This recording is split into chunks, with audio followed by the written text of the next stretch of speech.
When Julian brought the invitations home, he set them on the kitchen table the way people place down objects that already feel heavier than paper. They were thick cardstock, cream with dark blue lettering, and each one had his name printed beneath the title of the showcase, like he belonged to a future that had finally started answering back. He stood there, with his backpack still on one shoulder, smiling in that careful, almost embarrassed way teenagers do when they want to look casual about the thing they have worked hardest for. "There are only 4 family seats," he said. "Only 4.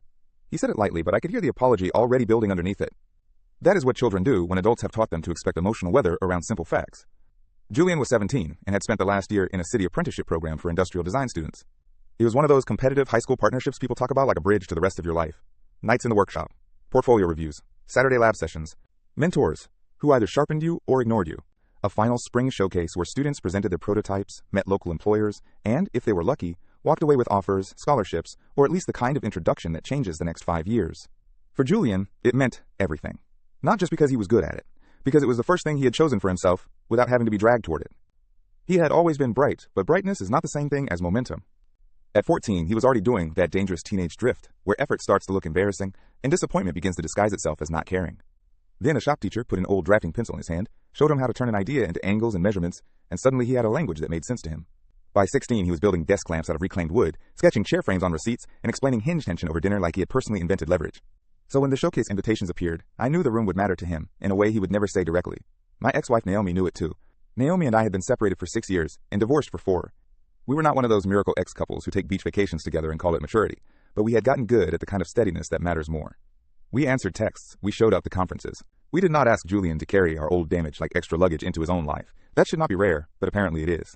My partner Elise had been with me for almost 2 years. If I am being fair, which I have tried very hard to be, she did not begin as someone obviously impossible. She was warm with Julian in the ways adults often count as successful effort. She remembered the names of his teachers. She kept his preferred cereal at our apartment. She asked about his projects and told people he was brilliant. She bought him a set of precision pens one Christmas that he actually used. There were real gestures. That is part of why the rest of it took time to understand. Because entitlement rarely introduces itself with a speech. It shows up as slightly too much meaning attached to neutral moments. A pause after a family photo to ask why Naomi stood closer to me than she did.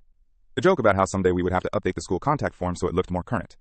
A strange tightness whenever Julian instinctively called Naomi first, with good news. Little things. Little enough that if you mention them out loud, you sound petty. Little enough that you can keep translating them into ordinary insecurity if you love someone and want peace more than precision. So when Julian laid the invitations on the table, I thought we were handling a normal practical issue. I asked who he wanted there. He did not hesitate. "Mom," he said. "You, Grandpa, and Ms. Alvarez." Ms. Alvarez was the mentor who ran the fabrication lab and spent half the year convincing him not to quit after a brutal review cycle in January. Grandpa was my father, who drove Julian to Saturday sessions whenever Naomi was working a hospital shift, and I got stuck covering late client meetings. It was such a clear, sincere list that I smiled before I even looked up. "Sounds right to me," I said. Julian nodded, relieved. He reached for one of the invitations and started reading the parking instructions aloud. That was when I noticed Elise had gone quiet. Not dramatic quiet. No slammed cabinet. No sigh sharp enough to be called a performance. Just the kind of silence that arrives in a room and waits for someone else to pretend not to hear it. Julian kept talking about arrival times and whether ties were required. Elise smiled at the appropriate moments. She even asked him whether he wanted us to go out for dinner after. If you had looked only at the scene, you would have said she was handling it well. That is one of the hardest things about conflict wrapped in politeness. It keeps asking to be doubted.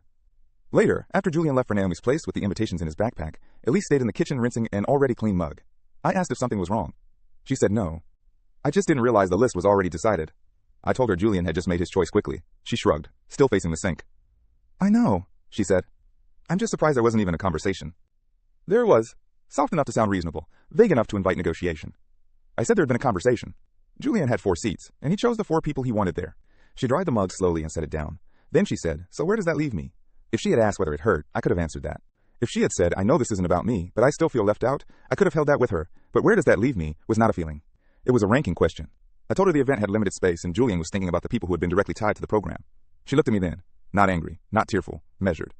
And she said, "I've been part of this family for 2 years. I cook for him. I drive him places. I listen when he talks. But when it counts, I'm the easiest person to leave out." That sentence unsettled me because it was built from true pieces. She had driven him places. She had cooked for him. She had listened. But truth arranged in the wrong order becomes a weapon surprisingly fast. Because what she was really doing was turning care into evidence of a seat she believed had been earned. I said it was not about who was easiest to leave out. She said if that were true, Naomi would not automatically get a place no matter what. That was the first time the room changed shape. Because until then, I had told myself this was about disappointment. But Naomi's name made the hidden math visible. This was not about attending Julian's night. This was about what Naomi's presence represented. I said, carefully, "Naomi is his mother." Elise laughed once, but without humor. "I know who she is." There are sentences that announce themselves as clarification, but are really warnings not to insult the story a person is telling themselves. I said, then you also know this isn't a competition. She crossed her arms and leaned against the counter. I'm not making it a competition, she said. I'm saying if I'm really building a life with you, I shouldn't always come after the people from before me. That line hit something old and tired in me because I had heard versions of it in smaller moments for months. At birthday dinners, at soccer tournaments, at ordinary handoffs in parking lots, at school concerts where seating charts had nothing to do with symbolism until symbolism was dragged into the room anyway. Always the same undertow. Not, how do we support him? But, what does my placement say about me? I told her this night was not a referendum on her place in our relationship. She said, that's easy for you to say when nobody ever asks you to stand outside your own family. That line almost worked on me. Almost. Because exclusion is painful, and people who feel pain are not always wrong. But pain does not become wisdom just because it is sincere. Sometimes pain simply points at the wrong object and demands it rearrange itself. I said, Julian didn't choose against you. He chose for the people who shaped this particular night. Elise asked whether what she had done for him counted as shaping anything. I said, of course it did. She asked, then why is Naomi untouchable just because she was there first? Untouchable. There first. The language told on her. She was talking about motherhood, the way people talk about reserved parking spaces. A position. A claim. A visible slot. And suddenly the whole issue got smaller and uglier at the same time. Smaller. Because the 4 invitations no longer mattered as logistics. Uglier, because I understood she needed that one missing seat to symbolize something larger, that the old family map had been rewritten in a way the room itself would publicly confirm. I wish I could say I answered with instant elegance. I did not. At first I did what too many adults do when they are trying to preserve comfort.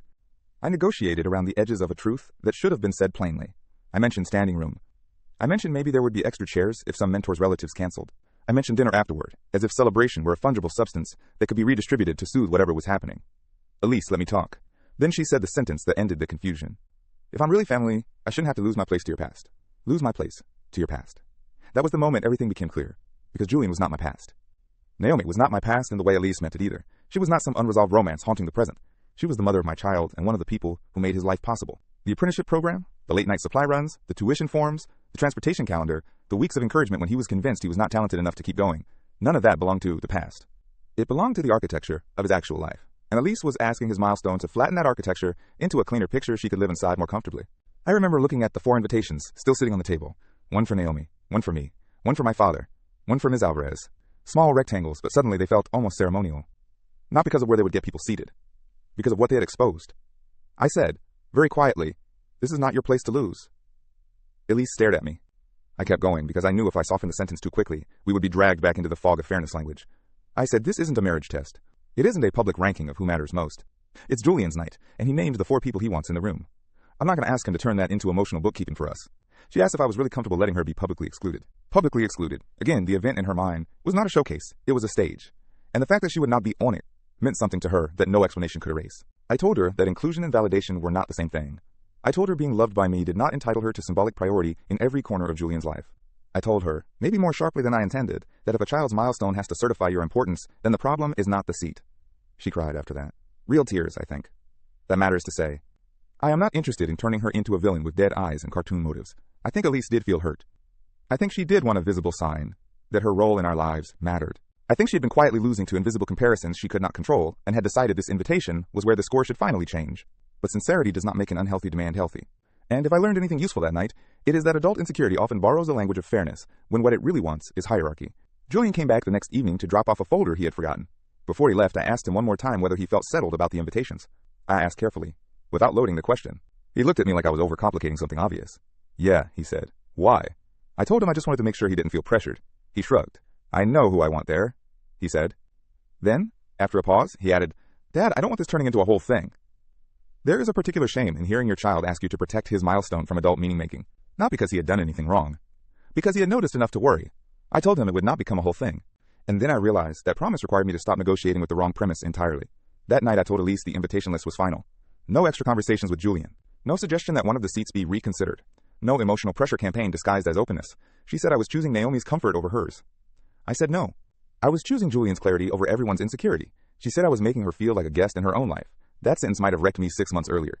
Instead, it clarified one more thing. Because this was never her own life to claim in that way. It was Julian's event. And that distinction, simple, obvious, somehow hard-won, felt like a door clicking shut in the right place.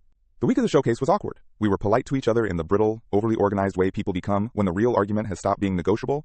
Elise asked what time we were all leaving for the venue, then corrected herself, and said she meant what time I was leaving. She asked whether there would be photos afterward. She asked whether Ms. Alvarez really needed to attend in person, or if support could have been Symbolic. That word stood out to me. Symbolic. Because that was exactly the point. The seat itself was symbolic, which meant the question was never whether one extra body could fit in the room. The question was what story the room would tell. On the afternoon of the showcase, Julian wore the navy button-down Naomi had ironed for him and the watch my father gave him last Christmas. He looked taller than he had the week before, as if anticipation had lengthened him. At the venue entrance, students clustered around display tables and easels, carrying prototypes with both hands like they were afraid one wrong step would scatter the future onto the floor. My father kept adjusting his collar even though nothing was wrong with it. Naomi pretended not to cry. Ms. Alvarez spotted Julian from across the room and gave him a thumbs up. That instantly made him stand straighter. It was exactly who he had wanted. Exactly. And because the right people were there, the whole room felt calmer than the argument had deserved. His project was a modular desk lamp system designed for cramped shared apartments with rotating joints and interchangeable light panels. It was smart and practical and quietly beautiful. One local firm asked for his portfolio. Another mentor introduced him to someone from a scholarship committee. At one point, I looked over and saw Naomi with one hand over her mouth, my father nodding like he personally had designed electricity, and Ms. Alvarez grinning with the exhausted pride of someone who had fought for a student to trust his own talent. Julian looked happy. Not performatively happy. Not relieved that disaster had been avoided. Just centered. That mattered more than I can explain. Afterward, we went to a small Italian place 2 blocks away. Nothing fancy. Folded napkins, amber lights, too much bread. Julian talked more on that one dinner than he usually did in the week. He explained which prototype panel he wanted to redesign. He admitted he had been more nervous than he let on. He said Ms. Alvarez's face during the presentation nearly made him laugh in the middle of his own pitch. On the walk back to the parking garage, my father put a hand on his shoulder and said, "You chose your room well." Julian laughed like he thought Grandpa was being dramatic. But I knew exactly what he meant. Elise was home when I got back. She asked how it went. I said it went well. She asked whether Julian had noticed she was missing. That question hurt more than I expected. Not because I had no answer. Because it proved she still understood the night, primarily through absence and presence, rank and proof, wound and signal. I said, he noticed the people he wanted there were there. She looked away after that. We did not have a grand breakup that night. No one threw a glass. No one announced a life lesson with cinematic timing. But something had ended all the same. Because once you see someone trying to use a child's milestone as a mirror for their own status, you cannot unsee it. Older moments rearrange themselves. The school concert where she cared more about who stood together in the lobby than about the music. The family photo where she insisted Naomi should step out because modern families deserve modern pictures. The birthday dinner where she asked why Julian gave his mother the first slice of cake, as if affection were a line item. Pattern is just memory with enough honesty applied to it. A week later, Elise and I had the conversation we should probably have had months earlier. Not only about the showcase, about what she kept needing from neutral events, about how often she translated family life into evidence, about why ordinary inclusion never seemed to satisfy her unless it came with visible precedence. She said she was tired of feeling like she was fitting herself around a story already written. I understood that. I even felt for her. Blended lives are full of rooms you enter after the furniture is already arranged. But love in a blended life requires tolerance for continuity. It requires accepting that history is not an insult. It requires knowing the difference between joining a family and trying to reorder its emotional landmarks so your place feels less vulnerable. Elise wanted certainty in forms that family life could not honestly provide. And I had been trying to solve that by smoothing every edge, instead of asking the harder question, why did she need public proof so badly? We ended things 2 weeks later, not because of one invitation, because one invitation revealed the shape of the whole problem. The showcase program is still in a drawer in my desk. Sometimes I take it out and think about those 4 seats. How easy it would have been to treat the whole argument like one of those impossible blended family compromises where nobody is fully wrong and everybody leaves bruised. But some conflicts are not about balance. Some are about whether a child gets to remain the center of his own milestone. And if I learned anything useful from the night Julian brought those invitations home, it is this. Be careful of the person who calls a symbolic demand just 1 seat. Sometimes the size of the request is exactly how the larger entitlement hides. Thank you for watching. If this story pulled you in, do me one favor. Hit like, subscribe, and turn on notifications so the next one finds you the moment it drops. Remember, nothing is ever just what it seems. See you on the next one.